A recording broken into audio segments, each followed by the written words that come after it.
స్థూలమైన ఏకాభిప్రాయం ఉన్నప్పటికీ తెలంగాణ రైతుల సంఘంతో భేదాభిప్రాయం లేదు. కానీ నేను చెప్పే ప్రతి అంశానికి వాళ్ళు బాధ్యత వహించాల్సింది కూడా లేదు. ఎందుకంటే ఎవరి అభిప్రాయాలు వాళ్ళకు ఉంటాయి. ఇంకొకటి చివరిగా ఇప్పుడు ఇంటరాక్టివ్ సెషన్ చర్చాగోష్ఠి కాదు, ఇది కేవలం సమావేశం మాత్రమే. చాలామందికి ఏమైనా అభ్యంతరాలు ఉండొచ్చు, పూర్తిగా కొన్ని అపోహలు ఉండొచ్చు. అందుకని చెప్పే విషయం మీద చర్చ అనేది నిరంతరంగా సాగుతూనే ఉంటుంది. తెలంగాణ రచయితల సంఘం సమావేశం కూడా రాబోయే రోజుల్లో చర్చకు ఒక ప్రేరణగా మారుతుంది, ఒక భూమిక ఇస్తుందని భావిస్తున్నాను. చర్చ కొనసాగుతూనే ఉంటుంది. కాబట్టి నేను మాట్లాడే విషయాల్లో కొంచెం మీకు ఏమైనా అభ్యంతరాలు వచ్చినా అవి భవిష్యత్తులో కొనసాగించవచ్చు. ఇది ఇంటరాక్టివ్ సెషన్ కాదు కాబట్టి అభ్యంతరం ఉండదు. ఆ విషయం కూడా నేను చెప్పాలి. అది ఫైనల్ స్టేట్మెంట్ అని కాకుండా ఒక చర్చకు ప్రాతిపదికగా భావిస్తారని కోరుకుంటున్నాను. రెండోది నేను ప్రధానంగా మాట్లాడంటే తెలంగాణ సాహితీవేత్తలు, కవులు, రచయితలు, విద్యావంతులు అంతా తెలంగాణ ఉద్యమంలో మమేకమైనారు. అయినాక కూడా తెలంగాణ వచ్చినాక కూడా ఆశించిన ఫలితాలు ఆశించే స్థాయిలో రాలేదు. అంటే ఒక అభిప్రాయం ఉంటుంది, కమ్యూనిస్ట్ పార్టీ అధికారానికి రాగానే కమ్యూనిజం ఏర్పడదు, చాలా స్ట్రగుల్ చేయాల్సి ఉంటుంది. తెలంగాణ ఏర్పడినప్పుడు కూడా అంతే, ఏ మార్పు వచ్చినా కూడా మొత్తం సమాజం మొత్తం ఒక తెలంగాణ వరకు మారిపోవడం అనేది జరగదు. దానికి చాలా స్ట్రగుల్ చేయాల్సి ఉంటుంది. అంటే ఆర్థిక రంగంలో, రాజకీయ రంగంలో ఎక్కువ మనం దృష్టి సారిస్తుంటాం. కానీ ఐడియాలజికల్ రంగం కూడా చాలా కీలకమైంది. ఆ తర్వాత మనకు చాలామంది పెద్దవాళ్ళు మన ప్రపంచవ్యాప్తంగా గ్రామ్సీ అందరూ చెప్తుండే ఏంటంటే ఆధిపత్యం చాలా రూపాలు కొనసాగుతుంది. అందులో భావజాలాన్ని కంట్రోల్ చేయడం అనేది పాలకవర్గాలు చాలా చేస్తుంటాయి. ఆ ప్రపంచవ్యాప్తంగా భావజాలాన్ని కంట్రోల్ చేయడానికి వలసవాదులు, ఆధిపత్య శక్తులు ఏ టెక్నిక్స్ వాడుతుంటారో, ఏ విధానాలు వాడుతుంటారో తెలంగాణని కంట్రోల్ చేయడానికి కూడా అవన్నీ వాడారు. వాళ్ళు ఆంధ్ర పాలకవర్గం వాళ్ళు కమ్యూనిస్టులు చదువుకున్న వాళ్ళు ఉంటారు, వాళ్ళ మేధో బృందాలు నేను అనుకుంటాను. వాళ్ళ ఆచరణలు కూడా వాళ్ళ పార్టీలు అవన్నీ అదేవిధంగా వ్యవహరించినాయి. అందుకనే అంటే ఆ భావజాలం మీద పోరాటం విషయంలో మాత్రం కవులు, రచయితలు చాలా స్పృహతో ఉన్నప్పటికీ కూడా ఒక కోహెసివ్గా స్పష్టతతో పోరాటం అనేది ఆంధ్ర వాళ్ళు ఎప్పటికప్పుడు తిప్పుకొట్టడం అనేది తెలంగాణ ఉద్యమం, మరదేశ ఉద్యమానికి ముందు జరగలేదు, ఉద్యమ కాలంలో జరగలేదు. ఇప్పుడు కూడా ఆ లోపం స్పష్టంగా కనిపిస్తున్నది. ముఖ్యం అంటే నేను ఒక విషయం ఈ వేదిక మీద ఎందుకు చెప్తున్నా అంటే తెలంగాణ రచయితల సంఘం అనేది మిగతా సంఘాలతో పోలిస్తే భిన్నమైంది. ప్రధానమైన లక్షణం ఏంటంటే ఈ తెలంగాణ రచయితల సంఘానికి తెలంగాణ సోయి ఉన్నది. అది చాలా గొప్ప విషయం, ఒప్పుకోవాల్సిన విషయం.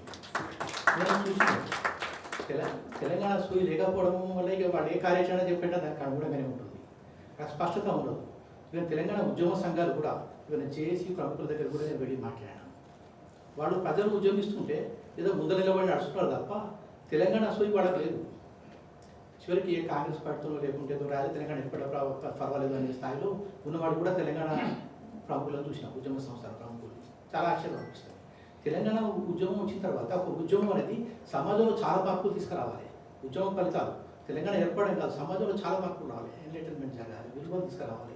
అవన్నీ జరగలేదు. ఎందుకంటే ఆ ఉద్యమ సంస్థలో ఆ చైతన్యం, ఆ తెలంగాణ సోయి లేకపోవడం వల్ల. తెలంగాణ రాజకీయ శక్తులు ఉన్నాయి, తెలంగాణ రాజకీయ శక్తులు కూడా తెలంగాణ సోయి లేదు, తెలంగాణ సోయిలో మీడియా లేదు. ఈ సందర్భంలో ఒక ఆశాదీపంలా కనిపిస్తుంది అదే తెలంగాణ రచయితల సంఘం. నేను చాలా ఇష్టంగా ఇక్కడికి రావడానికి కారణం కూడా అదే. ఆత్మీయులు నడుచుకున్నట్టు ఇక్కడ కలుసుకోవచ్చు, మాట్లాడుకోవచ్చు అనే ఉద్దేశంతో నేను చాలా ఇష్టంగా వచ్చాను ఇక్కడికి, ఈ సమావేశానికి. సిద్ధారెడ్డి గారు అందరికీ అందుకే కృతజ్ఞతలు చెప్తున్నాను. అంటే భావజాలం అనేది అది ఇప్పుడు ఒక రాజకీయ పార్టీ నడిపిన వ్యక్తి కూడా వాళ్ళకు రాజకీయం సిద్ధాంతం ఉండాలి. ఇప్పుడు ద్రవిడ పార్టీలు ఇప్పటికి కూడా అధికారంలో ఉన్నాయంటే వాళ్ళకి ఆ సైద్ధాంతిక భూమిక, ఆ దృక్పథం, ఆ ఓరియంటేషన్ ఉండడం వల్ల. కానీ తెలంగాణ రాజకీయ శక్తులకు ఆ తెలంగాణ సోయి అనేది లేదు. రాజకీయ పార్టీ అంటే ఫక్తు రాజకీయ పార్టీ అనుకుంటారు వాళ్ళు. మీడియా నడపడం అంటే వాళ్ళ వార్తలు పెట్టుకోవడం అనుకుంటారు. ఆ ప్రజల భావజాలానికి సరైన రీతిలో వాళ్ళకు ప్రచారం చేయడం ప్రధాన లక్ష్యం అనేది వాళ్ళకి తెలియదు. అంటే అందుకనే తెలంగాణ రచయిత సంఘంకు అందరూ ఎక్స్పెక్ట్ చేస్తున్నట్టు బరువు బాధ్యతలు ఎక్కువ పెరుగుతుంటాయి ఇటువంటి సందర్భాలు. ఎవరి పని వాళ్ళు చేసుకున్నప్పుడు ఇంత ఒత్తిడి ఉండదు. దాని నుంచి ఎక్స్పెక్ట్ వీళ్ళు కూడా తగినంత ఉండలేరు, ఎందుకంటే ఏకాగ్రంగా ఉంటారు కాబట్టి, చుట్టూ ఎకో సిస్టమ్ జరగకుండా ఉంటుంది కాబట్టి.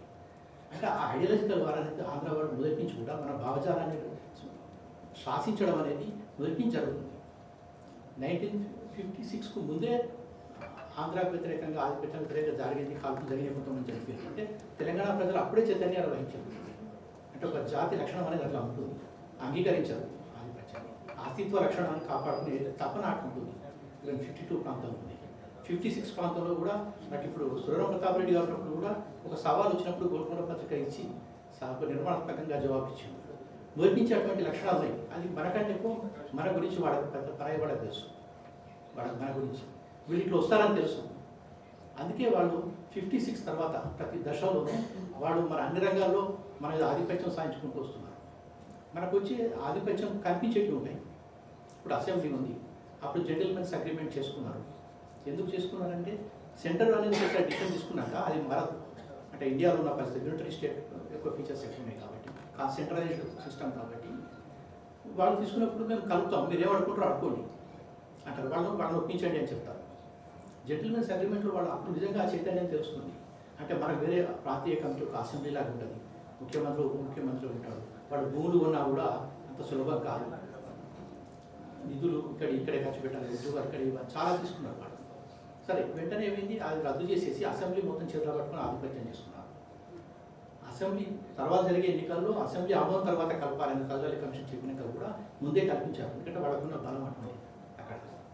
అది అంటే వాళ్ళ పరిస్థితుల్లో ఏం చేసినంటే అటువంటి చైతన్యం ఉన్న రాజకీయ వర్గం, ఒక కవుల వర్గం ఇవన్నీ ఉన్నప్పుడు కూడా అప్పుడు ఇటువంటి సురవరం లాంటి ఉన్నారు కదా, అటువంటి కేవీ రంగారెడ్డి రావడం వాళ్ళు లాంటి వాళ్ళు నాయకులు ఉంటారు. ఇవన్నీ ఉన్న తర్వాత కూడా మళ్ళీ ఒక్కోసారి కలిసిన తర్వాత ఈ 1956 లేదా కనీసం 1969 ఉద్యమం తీసుకున్నా కూడా అక్కడి నుంచి మళ్ళీ 90s వరకు మళ్ళీ తెలంగాణ ఉద్యమం ఎందుకు రాలేదు, అంతగా ఎందుకు పెరుగుకోలేదు అంటే ప్రజల్లో లేదా అంటే ప్రజల్లో ఉన్నది, కానీ వాళ్ళు ఏ విధంగా కంట్రోల్ చేయగలిగినారు అనేది ప్రధానమైన విషయం. నా కరీంనగర్లో నాకు గుర్తుంది, ఒక కోస్తా సంప్రదాయ వర్గానికి సంబంధించిన కలెక్టర్ వచ్చింది. త్యాగరాయ గణ పరిషత్ అక్కడికి పెట్టిండు. శంకర్ శాస్త్రి శంకరాభరణ ఆయన సోమయాజుకు సన్మానం చేయించారు. చాలా జరిగింది. అక్కడ ఉండే ప్రాంతేతరులు అందరూ కలిసి ఒక కుటుంబంలాగా ఉంటారు. వాళ్ళు ఒక సూపర్ బజార్ పెట్టుకుంటారు, అన్నీ చేసుకుంటారు. లైవ్లో కాలేజీ కూడా తీసుకొచ్చి పెడుతున్నాం ఇక్కడ అని చెప్పాడు. కానీ తెలంగాణలో అక్కడ కరీంనగర్లో కార్ఖానగడ్డ, కాపువాడ, బోయవాడ ఈ లోకల్ యూత్ ఒక కళారంగ సంస్థని పెట్టుకున్నారు. పెట్టుకొని మేము డ్రామాలు జరుపుకుంటాం, మాకు కూడా నిధులు ఇవ్వండి అని ఆయన ఒప్పుకోలేదు.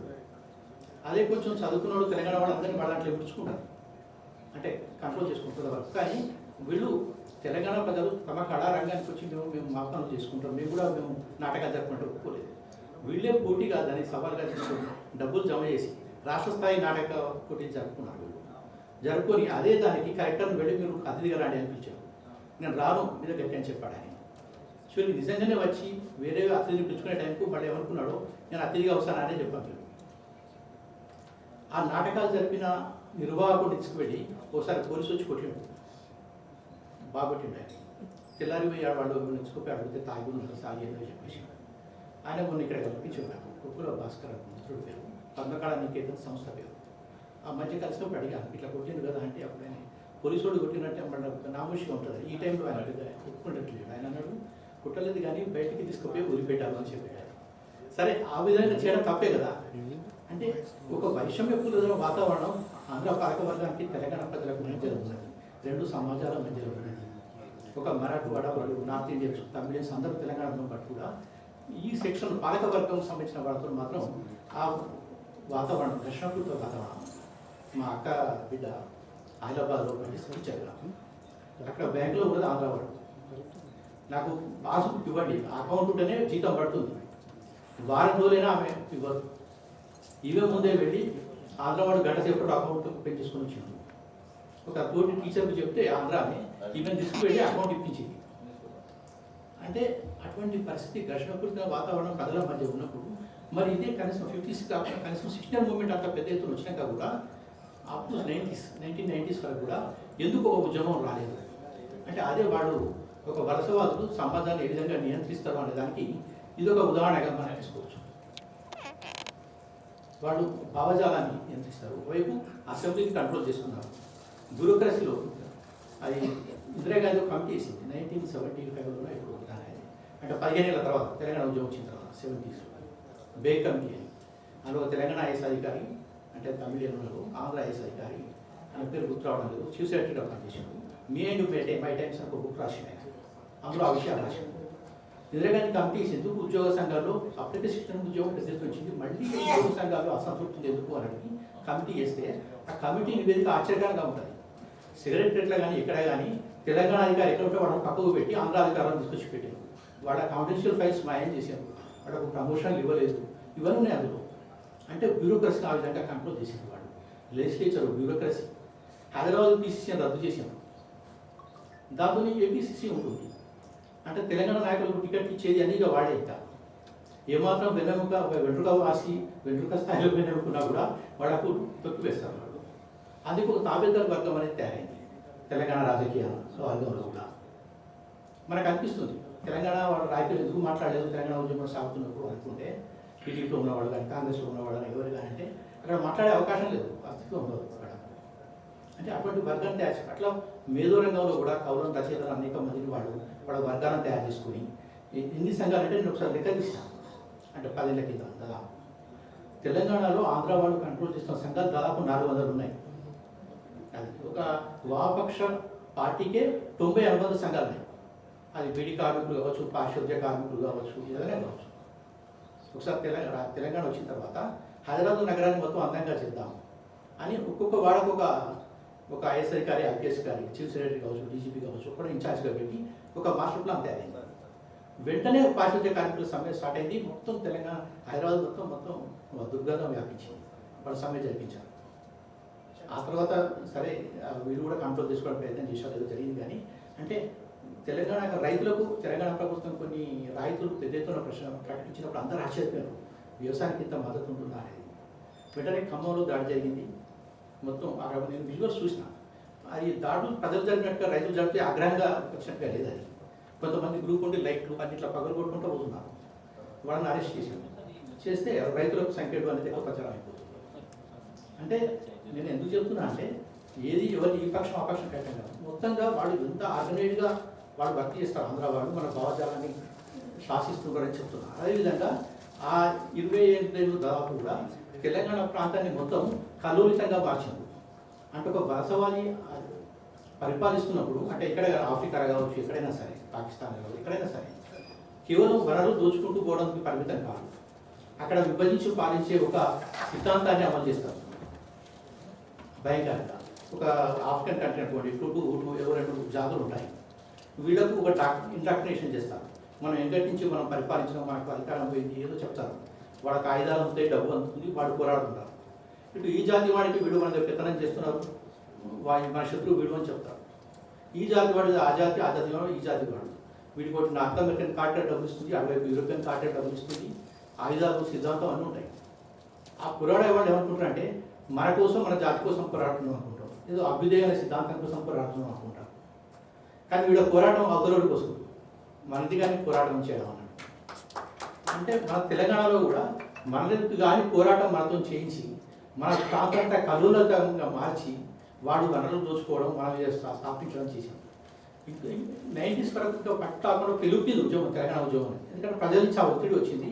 అన్ని సంఘాలు కూడా ముందుకు వచ్చినాయి. వాతావరణ పరిస్థితులు స్టేట్ల లెవెల్లో కూడా గ్లోబల్ ప్రెసిడెంట్ బ్యాక్గ్రౌండ్లో ఇక్కడ కూడా అంటే నేపాల్ నుంచి ఇక్కడ దాకా తెలంగాణ నుంచి ఉన్న పరిస్థితులు, ఉద్రిక్త పరిస్థితులు ఇవన్నీ చూసి ఇక్కడ నేటివ్ రూల్ ఉంటుంది ఒక కంట్రోల్ కాదనే ఒక పాలసీ డిసిషన్కు అక్కడ వాళ్ళు రావడం, ఇట్లా అనేక కారణాల వల్ల అక్కడ అది వచ్చింది. ఇక్కడ తెలంగాణ ఉద్యమం కూడా ప్రజలుగా పిగిలి బయటపడే పరిస్థితి వచ్చిన తర్వాత అప్పటి వరకు కూడా వాళ్ళ అణచివేత అట్లా సాగుతూనే ఉన్నది. మన కోసం మనం పోరాటం ఉంటుంది. అది ఒకటి. ఈట్స్ అని ఒక కవి ఉన్నాడు, ఆయన ఐరిష్ పోరాటం జరుగుతున్నప్పుడు ఒక కవిత రాసిండు వాళ్ళకి మద్దతు. అంటే ఆయన సిద్ధాంతాలని మనం ఒప్పుకోగానే ఆయన ఐరిష్ నేషనలిస్ట్ ఈ వరకు ఉంటుంది. ఏమంటాడంటే I know that I shall meet my fate somewhere among the clouds above. అంటే పైలట్ అది అది ఫస్ట్ వరల్డ్ వార్. సెకండ్ దాన్ని ఫస్ట్ వరల్డ్ వార్లో ఇంగ్లీష్ వాడు తరఫున అప్పుడు ఐర్లాండ్ వాడు కూడా పోరాడాల్సి వస్తుంది. ఇంకా ఫ్రీడమ్ రాలేదు, ఐరిష్ ఫ్రీడమ్ అనేది. ఐరిష్ పైలట్ బ్రిటిష్ వాడు తరఫున పోరాడుతున్నాడు. అప్పుడు ఏమంటాడంటే ఈ మరణి ఎవరి మీద అయితే నేను పోరాడుతున్నానో వాళ్ళు నాకు శత్రువులు కాదు, ఎవరి తరఫునైతే నేను పోరాడుతున్నానో వాళ్ళకు నేను మిత్రుడి కాదు, నా సమాజంగా నా పోరాటం నాది కాదు అనేది అని అర్థం. అంటే అట్లా మనది కానీ పోరాటం అనేది మనం చేయడం వల్ల జరిగిన నష్టం అపారం. సమాజం అంతా కలులంగా పెట్టింది చాలా. మనకు చెప్తే ప్రచారం ఎట్లా ఉంటుందంటే తెలంగాణ ఉద్యమం ఎందుకు విప్లవం చేసినారంటే రాజకీయ నాయకులు ద్రోహం చేసినారు, అది ఒకటే ప్రచారం అవుతుంది. సరే వాళ్ళు నిలబడలేకపోయారు, ఒక ఇక్కడ వ్యవస్థలో పొలిటికల్ అంత స్ట్రాంగ్గా నిలబడడం ఎట్లా అనేది. కానీ అన్ని రకాలుగా బంధనాల మధ్యలో మొత్తం అన్నింటినీ కంట్రోల్లో పెట్టుకున్నారు వాళ్ళు. 16 మూమెంట్ అణగారిపోతానికి కారణం ఏంటంటే వందలాది మందిని పిట్టలు కాల్సిన కాల్చి చంపారు. మలబార్ పోలీసులను తీసుకొచ్చి సిద్ధారెడ్డి గారు ఇది చిప్ప పోలీసు అన్న పదం వాడు, సిఆర్పి చిప్ప పోలీసు వచ్చి అంటే అంచులు దగ్గర ఒకడ ముసలిగా పెట్టి షూట్ చేశారు వెంటబడి. అంత ఘోరంగా అణిచేసి ఆ తర్వాత ఆ వెంటనే మళ్ళీ తెలంగాణ ఉద్యమం రాకుండా ఉండడం కోసం ఈ భావజాలాన్ని శాసించడం అనేది ప్రారంభించారు. ఆరాటలో వేరే వాళ్ళు వస్తారు కదా, ఖచ్చితంగా రావట్లేదు. అంటే ఈ భావజాలాన్ని శాసించడం అనేది చాలామందికి ఏమిటంటే, నేను పీజీ చేసినప్పుడు కూడా కొరియలో చాలామంది తెలంగాణ నుంచి వాళ్ళ వామపక్ష విద్యార్థులు వాళ్ళతో మాట్లాడినారు. వాళ్ళు ఏమంటారంటే చాలామంది ఎందుకంటే తెలంగాణ ఉద్యమం అంటే అప్పర్ క్లాస్ లాభపడుతుంది, మనకు వచ్చిన నష్టం ఏంటి అన్నారు. నిజానికి తెలంగాణ ఉద్యమంలో తెలంగాణలో నష్టపోయిందంతా కూడా అంటే 16 నుంచి 90s వరకు వందలాది మంది వేల మంది ఎన్కౌంటర్ చనిపోయిన వాళ్ళందరూ కూడా అట్టడు పడ్డారు. ఒక అప్పర్ క్లాస్ వాడు లెక్చర్ కావాల్సిన వాడు టీచర్ కావచ్చు, క్లర్క్ కావచ్చు, విద్యార్థి చేసుకొని బతుకుతాడు, ఆ వెసులుబాటు ఉంటుంది. కానీ పేదవాళ్ళు విట్టు ఎక్కువ ఊళ్ళలో బతకలేక బొంబాయి దుబాయ్ పేదంతా కూడా పేదవాడే, గ్రామీణ పేదలే, నష్టపోయింది వాడే. ఎట్లయితే తెలంగాణ వల్ల బలపడుతున్నదో అట్లా కల్లోల పరిస్థితులు తగ్గుకుంటూ పోయినాయి.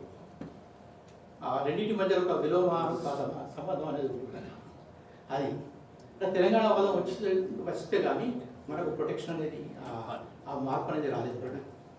ఆ వెంటనే వేరు రకాలుగా ఉద్యమ సంఘాలు పెట్టి కూడా మళ్ళీ వేరే వ్యూహం పెట్టుకున్నారు. అంటే భావజాల వైపు ఆర్థిక పరిమితంగా రాజకీయ రంగంలో బ్యూరోక్రసీలో ఆధిపత్యం సాగించుకుంటూనే కట్టడి చేసుకుంటూనే భావజాలాన్ని భయంకరంగా శాసించి మనకు వ్యతిరేకంగా మనం వాళ్ళ కోసం పనిచేసినట్టు తెలియదు.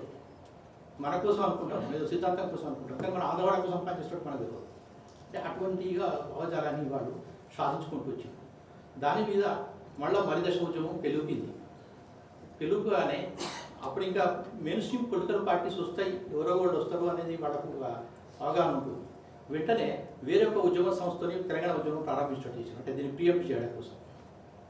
కానీ దానికి ప్రజల మద్దతు రాలేదు, ఎందుకంటే వాళ్ళ గతానుభవం అది వేరే సంగతి. కానీ వాళ్ళ ప్రయత్నం జరిగింది. వాడే ఉద్యమం నడుపుతారు, దాన్ని హింసాయుతంగా మారుస్తారు, చివరికి మళ్ళీ ఘోరగా పిట్టలు చంపి అంటిస్తారు. ఇక మళ్ళీ 100 ఏళ్ళ దాకా రాదు, ఇంకా 50 ఏళ్ళ దాకా రాదు, కాబట్టి పాలస్తీనా లాగా అయిపోతుంది తెలంగాణ అదనేది. అంటే ఆ విధంగా వాళ్ళు అట్లా కుట్రలు చాలా అంత భయంకరంగా జరిగినాయి. కానీ మెయిన్ స్ట్రీమ్ పొలిటికల్ పార్టీ కూడా రావడం, తర్వాత ఉద్యమ సంఘాలన్నీ రావడం, ఇట్లా కౌలు రచయితలు సిద్ధారెడ్డి గారు వీళ్ళందరూ ముందుకు రావడంతో మెయిన్ స్ట్రీమ్ ఉద్యమం ప్రజలు చొచ్చుకుపోయింది. అప్పుడే చేసినట్టే వాళ్ళ చేతిలో వివిధ రంగాల్లో మనకు అంటే కాంప్రమైజ్ సెక్షన్ అంటే మనం అనుకుంటాం అంటే వ్యవసాయ కులాల నుంచి వచ్చిన రాజకీయ నాయకులు మనకి కనిపిస్తుంటారు, రాజకీయాలు సహజంగా చూస్తారు. కాబట్టి ఈ నాయకులే కాంప్రమైజ్ సెక్షన్ అనుకుంటారు. కానీ అనేక సంఘాలు ఏర్పాటు చేసి అనేక రూపాల్లో వాళ్ళు అన్ని కులాల్లో అన్ని సామాజిక వర్గాల్లో వాళ్ళ తాబేదారు వర్గాన్ని వాళ్ళు తయారు చేసుకున్నారు. ఎప్పుడైతే మెయిన్ స్ట్రీమ్ పొలిటికల్ పార్టీ కూడా వచ్చి రచయితలు కవులు ముందుకు వచ్చినప్పుడు మళ్ళీ పోటీ కౌంటర్ మూవ్మెంట్ అనేది స్టార్ట్ చేసింది.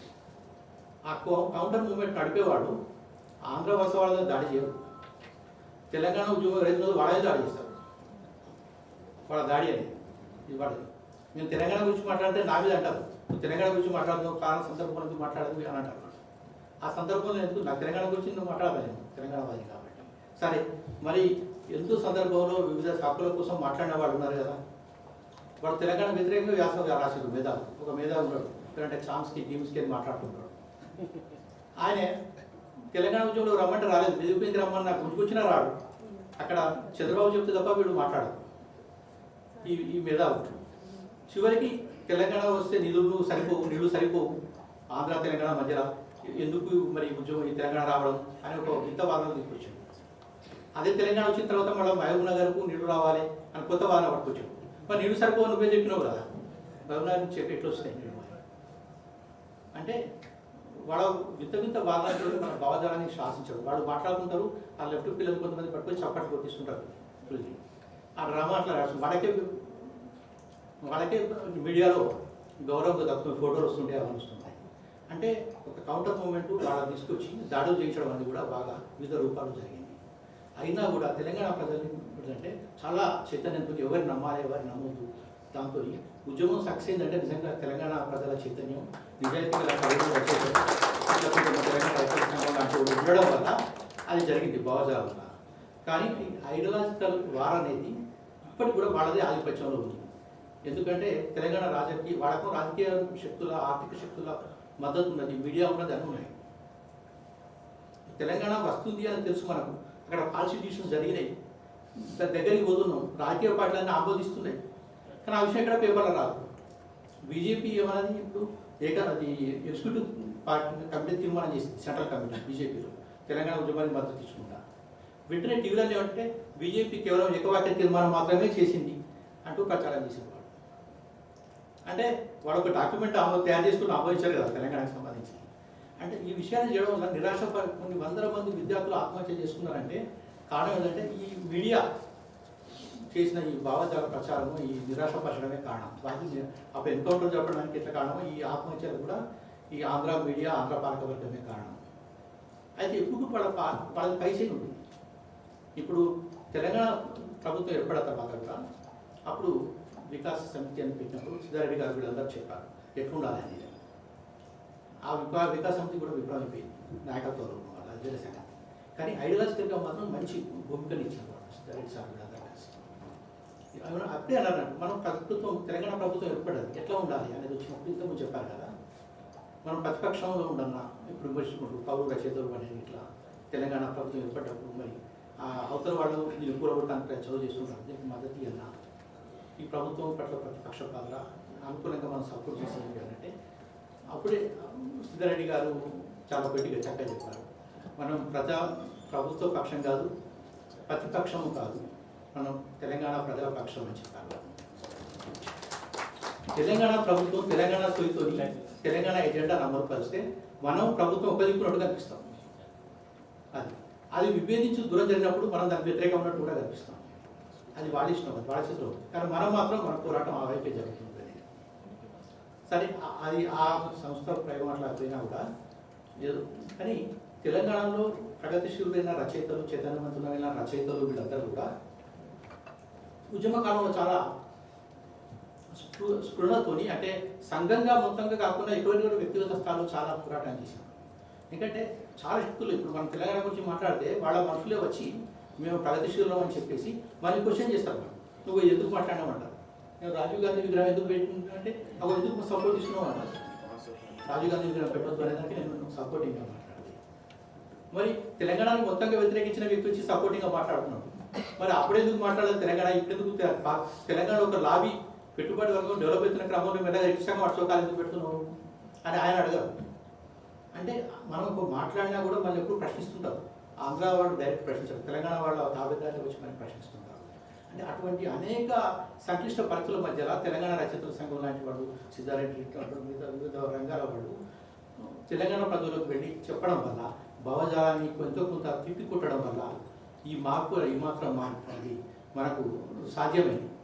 అయినా కూడా తెలంగాణ వచ్చిన తర్వాత కూడా ఒక వృత్తి తెలంగాణ సాధికారత అనేది సాధ్యం కాదంటే కారణం ఉద్యమ వైఫల్యాలు, ఉద్యమ సంఘాలు పూర్తి స్థాయిలో ప్రజలకు పనిచేయకపోవడం వల్ల, ఈ ఐడియాలజికల్ వార్ జరగకపోవడం వల్ల. ఇక్కడ రామ్సీ అన్నాడు హెజమోని అనేది ఎట్లా, ఆధిపత్యం అనేది ఎట్లా ఉంటుందంటే ఒకవైపు కాన్సెప్ట్తో ఇంకోవైపు కోరిషన్తో రెండు రకాలుగా నడుస్తుంటుంది. ఎప్పటికీ లెజిటిమసీ కోసం పాలకపక్షాలు ప్రయత్నిస్తుంటాయి, వరుసగా కూడా అట్లా చేస్తారు. వాడే సెవియర్ లాగా కనిపిస్తుంటారు మనకు. మేమే ఈ ఎన్టీ రామారావు టీడీపీ పెట్టాకనే ఈ అభివృద్ధి సాధ్యమైంది, రాజకీయాలు ఉన్నట్టు ఇవన్నీ చెప్తుంటారు. అంతా బోగసే రకరకాల 16 జీవో పెట్టినామంటారు. మన తెలంగాణలో కూడా అసలు ముఖ్యమంత్రి దయదాచి 16 జీవో పెట్టడం వల్ల అది ఎందుకు పెట్టాడు, రాయలసీమ వాడు తెలంగాణలో నిలబొట్టాడు. అప్పుడు అక్కడ లోకల్స్కి ఇవ్వాలని వాడు గొడవ చేస్తే అప్పుడు జీవో తెచ్చిండు. తెలంగాణ వాళ్ళు అడిగారు, మరి వాళ్ళ చేసిన మన దగ్గర కూడా ఉండాలి అంటే మనకు కూడా జీవో తెచ్చిండు. వాళ్ళ తీసుకొచ్చిన జీవో అమలైంది, మనది అమలు కాలేదు. వాళ్ళకిచ్చిన హామీలు అమలైతే మనకిచ్చిన రక్షణలు ఇవి అమలు కావు, ఆచరణ దాంట్లో ఏకీభావం కలిగి ఉంటాను. అట్లా వైదేశీ ఉద్యమంలో కూడా విపరీతమైన మన వాళ్ళ సంఘాన్ని పెట్టించుకొని వాళ్ళే తెలంగాణ వాళ్ళ ప్రచారం చేయడం, అవే పేపర్లో రావడం జరిగింది. ఈ ప్రమాదాన్ని గుర్తించి నాకు కొంచెం ముందే అనిపించింది మీరు ఇట్లా చేస్తారని, కొన్ని పనులు చేస్తే. అప్పుడు నేను ఒక కథ రాసినాను. తెలంగాణ ఉద్యమం రాగానే మొత్తం తెలంగాణకు పత్రికలు తెలంగాణకే మద్దతు ఇస్తాయి, కొన్ని సంఘాలు వచ్చి తెలంగాణ గురించి మాట్లాడతాయి. అణచివేత ఎవరు దొరుకుతుంది అంటే అసలైన తెలంగాణ వాళ్ళ మీద అణచివేత ఉంటుంది, వీడు అండర్గ్రౌండ్ పోతారు చివరికి అసలైన వాళ్ళు. దీని మీద రాసినప్పుడు ఉన్న మంచి వ్యక్తి సండే ఇన్ఛార్జ్ నేను రాసిన వేస్తాడు, కానీ అది ఎందుకో అప్పటి పరిస్థితుల్లో అది పెద్ద విప్లవాత్మకమైన అనిపించింది. అది వేరే విప్లవం చెప్పుకున్న వాళ్ళ వార్తలు వ్యాసాలు వస్తాయి, నిజంగా తెలంగాణ గురించి చెప్పినట్టు మాత్రం రావు. అది పరిస్థితి. అంటే ఏది యాంటీ ఎస్టాబ్లిష్మెంట్ ఎవరు రాతలు అనేది మనకు అర్థమవుతుంది. అయితే అప్పుడు నేను ఏమన్నా నా కథ వేరేది, నేను కవిత రాస్తా వేయమని చెప్పి నేను అడిగాను. అంటే సరే అని ఇక కవిత వేసాడు. ఆ కవిత జస్ట్ వినిపిస్తాను, ఎక్కువసేపు కూడా మాట్లాడాను, నాకు తెలుసు. అప్పుడు రాసిన కవిత ఏమిటంటే, వీళ్ళు అంటే ఈ ఆంధ్ర పాలకపక్షం కుట్రలు ఎట్లుంటాయి అనేది ప్రధానంగా ఆ కవిత లక్ష్యం. అది హెడ్డింగ్ అంటే నాకు కన్నిటిని దొంగిలించాను అని ఆ వార్తలు వచ్చింది. ఆకలితో గట్టిగా కేకలేశాను, ఇంతలో నాకన్నా గట్టిగా మరెవరో అరిచాను. కడుపు నిండిన బాబులేమో మరీ గట్టిగా కూడబలుకొని అరిచాను. అంతా వారి వైపే చూశారు. నా తరపున వారు వేసిన అందమైన అరుపులకు గొడవ ప్రశంసలు. బాధతో గుండె పగిలేట్లు ఏడ్చాను. వాడు నాకన్నా కవితాత్మకంగా ఏడ్చాను. పత్రికల్లో టీవీలో అంతటా శ్రావ్యమైన వారి ఏడుపులే. నా ఏడుపును వారు ఏడ్చిన తిరుగు సత్కారాలు పురస్కారాలు. నా వాళ్ళని తట్టి లేపాలనుకున్నా, వారు నాకన్నా లయబద్ధంగా పిలవసాగారు. వారిది మెలుకొలుపు కాదు, జోలపాట. ఆ జోలపాటకు అవార్డులు రివార్డులు. అగ్గి రదులుకుంది, అంతా గరం గరం. రేఖకు ఎవరు ఏ వైపు తెచ్చుకునే యాల. నాకు అండగా ఈ వైపు దొరుకుతారనుకున్నా. అంటే తెలంగాణ సమాజం అనుకుంటుంది అట్లా. కానీ ముసుగులు పీకేసి ఒక గెంతు ఆ వైపుకే వెళ్ళారు వాడు. అంటే తెలంగాణ సమాజాన్ని వాళ్ళు ఎట్టగా నవ్వించారు అనేది. అంటే మనం తెలంగాణ అంటే ఒకటి తెలంగాణ అది కమ్యూనిస్ట్ ఉద్యమంలో చెప్తారు. మనం తెలంగాణ ఉద్యమంలో కనుక మనం ఎర్ర జెండాలు పట్టుకొని పోతే మనకు ఎదురుకొచ్చేటోడు కూడా ఎర్ర జెండాలు పట్టుకొని వస్తుంది. అట్లా మనం తెలంగాణ జెండాలు పట్టుకొని పోతే మనకు ఎదురుకొచ్చేటోడు కూడా తెలంగాణ జెండాలు పట్టుకొని వచ్చాడు. వచ్చి భావజాలాన్ని మొత్తం శాసించుకుంటూ వెళ్ళాలి. అంటే ఇప్పుడు కూడా ఏమిటంటే, ఇప్పుడు మనం మాట్లాడే పరిస్థితి లేదు. అది ఇప్పుడు ఈ తెలంగాణ ప్రభుత్వం ఏర్పడినప్పుడు కూడా ఇప్పుడు భాషా సాహిత్య సంఘాల పదవులు కానీ ఇతర నిర్ణయాలు కానీ తెలంగాణ వ్యతిరేక శక్తులు దక్కించుకున్నాయి. ఆ నిర్ణయాలు తెలంగాణ వాదానికి అనుకూలంగా లేవు ప్రభుత్వం. అయినా మనం దాన్ని క్వశ్చన్ చేసే పరిస్థితి తెలంగాణ వచ్చిన తర్వాత లేదు. ఎందుకంటే మనం అంత కోహెసివ్గా, అంత ఐడియాలజికల్గా స్పష్టతతో అందరికీ కూడా, అంటే కొంతమందికి ఉంటుంది అది వేరే సంగతి, అంత స్ట్రాంగ్గా మనం సమీకృతమై లేవు మనం. ఎందుకంటే ఈ గందరగోళం వాడు సృష్టించిన గందరగోళం. అందుకని ఏంటంటే ఇప్పుడు తెలంగాణ రచయితలు 5 నిమిషాలు ఇస్తాను.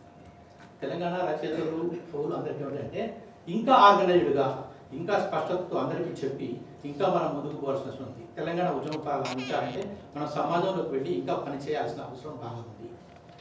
అది అహింసాయుతంగా, నిర్మాణాత్మకంగా తెలంగాణ సర్వతోముఖాభివృద్ధి కోసం, ఆ చైతన్యం కోసం, తెలంగాణ సోయి కోసం తెలంగాణ పనిచేయాలి. తెలంగాణ ప్రజల తరఫున మనం రకాలు తప్పించుకోవాలి. అది తెలంగాణ ప్రభుత్వం చేసినా, తెలంగాణ రాజకీయ శక్తులు మూర్ఖంగా వివరించినా, ఏం చేసినా మన పని మనం చేసుకుంటూనే పోవాలి. సార్ చెప్పినట్టు మనం తెలంగాణ ప్రజాపక్షం ఉండడం అనేదాన్ని పెట్టుకొని ఉండాలి. తెలంగాణ రాజకీయ శక్తులు బలపడలేవు, తెలంగాణ మీడియా లేదు, ఇవన్నీ తెలంగాణ ఉద్యమ సంఘాలు లేవు. అందుకే నా బరువు ఎవరి మీద పడుతుంది అంటే తెలంగాణ రచయితల సంఘం మీద పడుతుంది అనివార్యంగా. వీళ్ళు ఎవరు సహకారం లేకుండా మరి ఎట్లా ముందుకు పోవాలి అనేది కూడా ఉండాలి. మనది ప్రధానమైనది ఏంటంటే ఐడియాలజికల్ వార్ అనేది మనం చాలా కీలకమైంది. వాళ్ళ హెజమోని దెబ్బకొట్టడం కోసం అన్ని రకాలుగా వాళ్ళు కుట్రలన్నీ తెలుసుకుంటూ తిప్పి కొట్టుకుంటూ ఉండాల్సి వస్తుంది. చివరిగా ఏంటంటే మనం ఇప్పుడు రేపటి రోజు మళ్ళీ అదే సమస్య వస్తుంది. మనకి ఏంటంటే తెలంగాణ సమితితో పనిచేస్తుంటే గ్లోబలైజేషన్ వ్యతిరేక పోరాటం అని, లేదా నార్త్ ఇండియన్ ఈ ఉద్యమం అని ఇవన్నీ ముందుకు తెస్తారు. వాళ్ళు వ్యతిరేక పోరాటం అని తీసుకొస్తారు. మీరు ఏవైపు ఉంటారని అడుగుతారు. నేను చెప్పేది ఏమిటంటే తెలంగాణలో మనం తెలంగాణ ప్రజల పక్షాన మనం పనిచేస్తాం. తెలంగాణలో చైతన్యవంతం చేయడానికి ఆల్రౌండ్ డెవలప్మెంట్ కోసం మనం పనిచేస్తాం. ఆ క్రమంలో తెలంగాణ తాబేలు వర్గంతో మనకు ఒక ఘర్షణపూరితమైన వాతావరణం ఉంటుండొచ్చు. మనం తప్పనిసరిగా వాళ్ళని ఎదుర్కోవాల్సింది. ఒకటి, తెలంగాణ తాబేదారు వర్గానికి కానీ ఆంధ్ర పాలక వర్గానికి కానీ తేడా లేదు. మనం వీళ్ళ మీద పోరాడుతున్నాం అంటే వాళ్ళ మీద పోరాటండి అది. ఇంకోటి, తెలంగాణ ఆంధ్ర పాలకవర్గం కానీ జాతీయ స్థాయి మతోన్మాద శక్తులకు కానీ తేడా ఏం లేదు. మనం వీళ్ళ మీద పోరాడుతున్నాం అంటే వాళ్ళ మీద పోరాడినట్టే.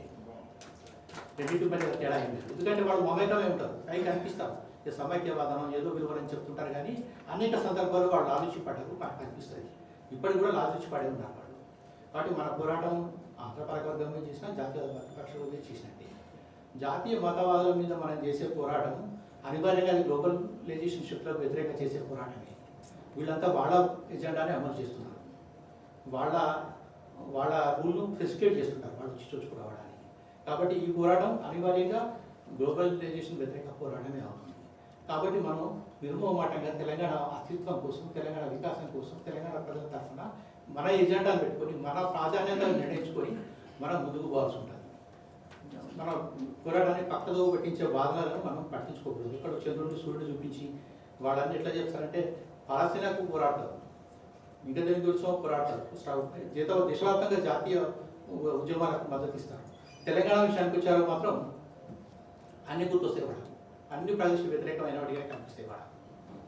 ఈ కలోనియలిజం కన్నా ఈ ఇంటర్నల్ కలోనియలిజం అనేది చాలా భీకరమైనది.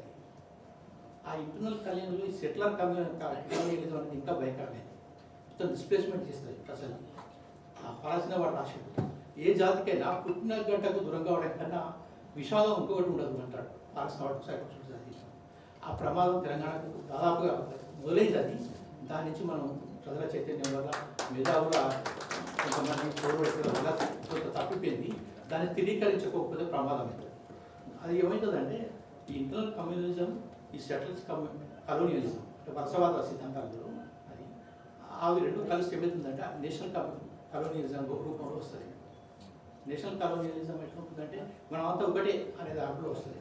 తెలుగు వాడడం అంతా ఒకటే వస్తుంది. ఇప్పుడు నిన్న one nation one elections, one nation చెప్తారు చూడండి, ఇట్లా అది కూడా అదే టైప్. అదేవిధంగా వీళ్ళు చెప్పేటి ఇంతకాలం వీళ్ళు చెప్పేటి కూడా ఆంధ్ర వలసవాదం ఆ నేషనల్ కలోనియలిజంలో భాగమే. ఇది చాలా భయంకరమని మనం ఇప్పుడు అప్రమత్తం అయ్యి తెలంగాణ సాధించిన ఫలితాన్ని మనం స్థిరీకరించుకొని ప్రజలను నడిపించకపోతే మనం ఏవైతే భయపడమో ఆ పరిస్థితి మళ్ళీ రావడానికి ఎక్కువ కాలం లేదు. అయితే సీఎంఓ వాడ మనిషి ఉంటారు, లేకుంటే సీఎంఏ వాడ మనిషి ఉంటాడు. కానీ ఆ పరిపాలనను మనం ఎదుర్కోవడం కోసం ఎప్పుడు సిద్ధపడి ఉండాలి. ఈ బృహత్తర కార్యక్రమం ఈ బాధ్యత అంతా కూడా తెలంగాణ రైతుల సంఘం మీద ఉన్నది. వాళ్ళు నెరవేరుస్తున్న ఆశ మాత్రం నాకు ఉన్నది, ఇప్పుడు నమ్మకం ఉన్నది. జై తెలంగాణ.